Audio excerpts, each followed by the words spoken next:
সার্বজনীন শ্রী শ্রী দক্ষিণা কালী পুজো উপলক্ষে আয়োজিত হল স্বেচ্ছায় রক্তদান শিবির। রক্ত দিলেন প্রায় কয়েকশো রক্তদাতা। এমনই বিস্ময়কর ঘটনা পশ্চিম মেদিনীপুর জেলার দাসপুরে। জানা যায়, ওই এলাকার জগন্নাথপুর পশ্চিম পাড়ার সঙ্গী স্টার ক্লাবের উদ্যোগে প্রত্যেক বছরের ন্যায় এবছর কালী পুজো উপলক্ষে বিভিন্ন অনুষ্ঠানের পাশাপাশি সামাজিক সেবামূলক কাজের কর্মসূচি রাখে। সেই কর্মসূচিতে এদিন রক্তদান শিবির অনুষ্ঠিত হয়।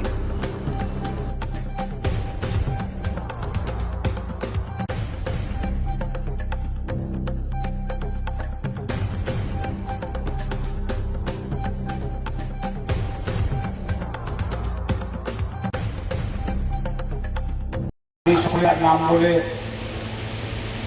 দেরি করছি না, কারণ আরো একটি রক্তদান শিবির আছে যোধনুসাম অঞ্চলের গোমক পাতা। এর আগে একটি ছিল সুলতাননগরে মহিলা পরিচালিত